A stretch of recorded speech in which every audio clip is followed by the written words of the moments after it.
कक्षा 12 विषय वाणिज्य व्यवस्था और संचालन, पाठ 6 मार्गदर्शन, जिसमें आज का हमारा टॉपिक है मौद्रिक तथा अमौद्रिक प्रोत्साहन।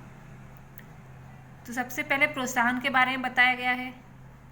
तो जो कर्मचारी हैं वो अपने कार्य के प्रति अभिरुचि उनकी बनी रहे, साथ ही वो कार्य क्षमता के साथ लगातार इकाई का जो उद्देश्य है उसे पूरा करने के लिए कार्य करते रहें। इस चीज़ के लिए उनको प्रेरणा देना यानी कि प्रोत्साहन कहा जाता है। प्रेरणा देने के लिए अनेक प्रकार से कार्य किए जाते हैं, उसे प्रोत्साहन कहते हैं। प्रोत्साहन से कर्मचारियों का उत्साह बढ़ता है। कर्मचारियों को जो लक्ष्य है इकाई का, वहाँ तक पहुँचने के लिए उन्हें सहायता प्राप्त होती है। यहाँ पर आपकी किताब में प्रोत्साहन 2 प्रकार के दिए हुए हैं, मौद्रिक प्रोत्साहन और अमौद्रिक प्रोत्साहन। मौद्रिक प्रोत्साहन में 7 पॉइंट हैं। लाभ में हिस्सा, सहसाझेदारी, पदोन्नति, बोनस, कमीशन, इनाम, सलाह एवं सुझाव। और अमौद्रिक प्रोत्साहन में 6 पॉइंट हैं। नौकरी की सुरक्षा, कार्य का मूल्यांकन और सम्मान, दायित्व सौंपना, सलाहकार, कल्याणकारी प्रवृत्तियाँ और सुविधाएं, और अंत में आता है अन्य प्रोत्साहन। तो मौद्रिक प्रोत्साहन के 7 पॉइंट समझेंगे पहले, जिसमें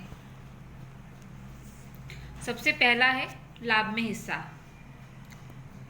तो जो भी इकाई को लाभ प्राप्त होता है, अगर इकाई को अधिक लाभ हुआ है तो वो नियोजक और कर्मचारियों के संयुक्त प्रयास की वजह से प्राप्त होता है।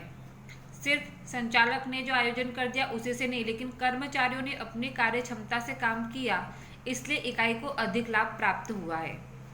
तो लाभ में से निश्चित भाग श्रमिकों को मुद्रा के स्वरूप में वेतन के अतिरिक्त चुकाया जाता है, इसे लाभ में हिस्सा या लाभ में भाग कहा जाता है। दूसरा पॉइंट है सहसाझेदारी। तो कर्मचारियों या श्रमिकों को इकाई की मालिकी, संचालन और लाभ के विभाजन में साझेदार बनाया जाए तो उसे सहसाझेदारी कहा जाता है। कर्मचारियों या श्रमिकों को इकाई में सहसाझेदार बनाने से इकाई के मालिकों और कर्मचारियों के बीच शांति बनी रहती है, उत्पादन में वृद्धि होती है, इकाई अपना लक्ष्य आसानी से प्राप्त कर सकती है। तीसरा मौद्रिक प्रोत्साहन आता है पदोन्नति यानी कि प्रमोशन। तो कर्मचारी हैं तो उनको उनका जो वर्तमान पद है उससे उच्च पद दिया जाता है, उनका वेतन बढ़ाया जाता है, अधिकार और दायित्व बढ़ते हैं। इससे कर्मचारियों की कार्यशक्ति बढ़ती है, उत्साह में वृद्धि होती है। तो ये पदोन्नति के द्वारा भी प्रोत्साहन दिया जा सकता है। चौथा पॉइंट आता है आपका बोनस। तो वर्ष के अंत में निश्चित होते लाभ में से जो भी श्रमिक हैं उन्होंने जिस प्रकार का योगदान दिया होता है उसके अनुसार उन्हें बोनस दिया जाता है। कर्मचारियों को वर्ष के अंत में बोनस चुकाया जाता है कि जो भी लाभ प्राप्त होता है, अगर अधिक लाभ प्राप्त हुआ है और कर्मचारी का प्रदर्शन अच्छा है तो उसे बोनस दिया जाता है। कमीशन। तो इकाई के मालिक विक्रय बढ़ाने के उद्देश्य से विक्रय लक्ष्यांक और इन लक्ष्यांकों के संदर्भ में अलग अलग कमीशन दर निश्चित करते हैं कि जो भी इकाई के मालिक होते हैं अधिक से अधिक विक्रय किया जा सके। तो कर्मचारियों को उनका टारगेट दिया जाता है, लक्ष्य दिया जाता है कि अगर तुम इतना वस्तु का या माल सामान का विक्रय करोगे तो इतने वस्तु पे तुमको इतना कमीशन प्राप्त होगा। तो इसलिए इस प्रकार का प्रोत्साहन मिलता है तो कर्मचारी उत्साह से, जोश से कार्य करता है, अधिक से अधिक विक्रय करने की कोशिश करता है। छठा पॉइंट आता है इनाम। इकाई में जो कार्यरत कर्मचारी या श्रमिक हैं उन्होंने जो बहुत अच्छा काम किया है उस काम को ध्यान में रख करके जो वार्षिक सम्मेलन होता है, सभा होती है, मीटिंग होती है, समारोह वगैरह होता है, तो उसमें जो इकाई के मालिक हैं उनकी ओर से अगर श्रमिकों को उनकी सेवा के बदले में या तो नकद दिया जाए या तो कोई पुरस्कार दिया जाता है या तो कोई प्रमाण पत्र यानी कि सर्टिफिकेट वगैरह दिया जाता है। और इस तरह सार्वजनिक अन्य कर्मचारियों के बीच में अगर उन्हें इस प्रकार से सम्मानित किया जाता है तो उनकी कार्य क्षमता में, उत्साह में, जोश में वृद्धि होती है। तो ये भी एक प्रकार है प्रोत्साहन का। उसके बाद 7वां पॉइंट आता है सलाह एवं सुझाव। तो कर्मचारी उत्पादन कार्य के साथ लगातार जुड़े रहते हैं। वो जो उत्पादन की प्रक्रिया होती है उसे कर्मचारी बहुत ही अच्छी तरह समझते हैं। इसलिए अगर उत्पादन अच्छा करने के लिए वो कोई सलाह सुझाव देते हैं मालिकों को, और मालिकों को लगता है कि हाँ इस कर्मचारी का सलाह या सुझाव अच्छा है, इससे हम उत्पादन और अच्छा कर सकते हैं, खर्च कम हो सकता है, तो इस प्रकार का जो सलाह और सुझाव कर्मचारी देते हैं इसके बदले में उनको मौद्रिक प्रोत्साहन दिया जाता है। तो मौद्रिक प्रोत्साहन ये मुद्रा से संबंधित होता है कि किसी न किसी तरीके से मुद्रा उन्हें देना, अधिक देना। तो ये मौद्रिक प्रोत्साहन के 7 पॉइंट होते हैं। उसके बाद अमौद्रिक प्रोत्साहन। अमौद्रिक प्रोत्साहन में सबसे पहला पॉइंट है नौकरी की सुरक्षा। तो कर्मचारियों को सिर्फ वेतन नहीं चाहिए होता है, लेकिन उनको अपनी नौकरी की सुरक्षा भी चाहिए होती है। अगर कर्मचारियों को उनकी नौकरी की सुरक्षा प्राप्त होती है तो वो और अधिक उत्साह से कार्य करते हैं और उत्पादन में वृद्धि करते हैं। उसके बाद है कार्य का मूल्यांकन और सम्मान। तो जो कर्मचारी इकाई द्वारा निर्धारित किए गए लक्ष्यांक को समय पर और मितव्ययता पूर्ण कार्यक्षम रूप से पूर्ण करते हैं, यानी कि कमी बिना का पूरा करते हैं, किसी भूल बिना का पूरा करते हैं, तो ऐसे कर्मचारियों को सार्वजनिक रूप से सम्मान किया जाता है और वो उस सम्मान से प्रेरित होते हैं, उन्हें प्रोत्साहन मिलता है, उनकी कार्य क्षमता बढ़ती है। तीसरा पॉइंट आता है आपका दायित्व सौंपना।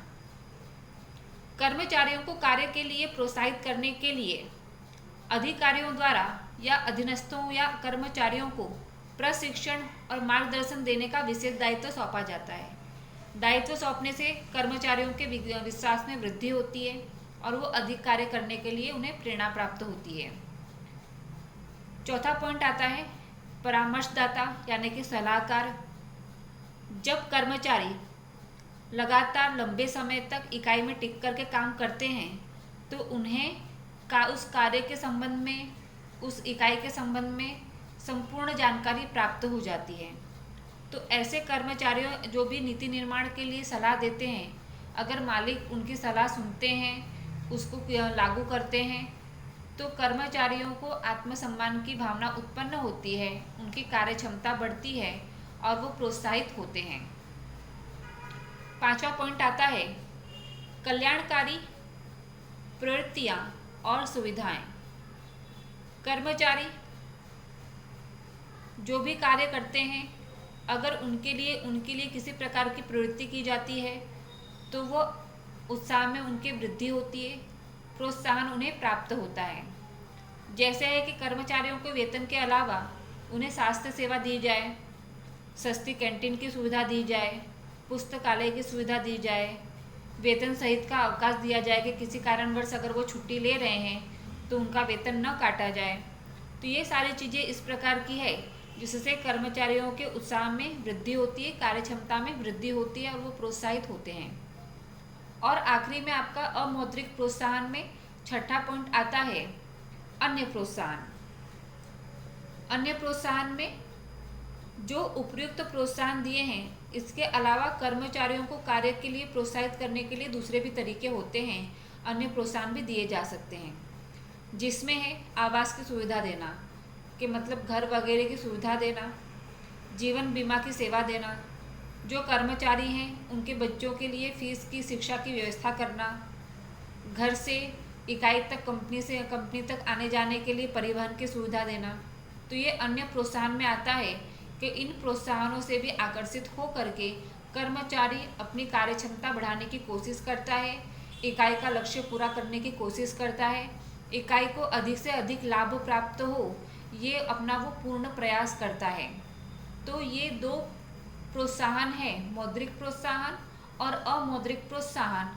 तो इकाई किसी भी तरीके से अपने कर्मचारियों को प्रोत्साहित कर सकती है और उनकी कार्य क्षमता बढ़ा सकती है और उनसे अच्छे से अच्छा काम ले सकती है।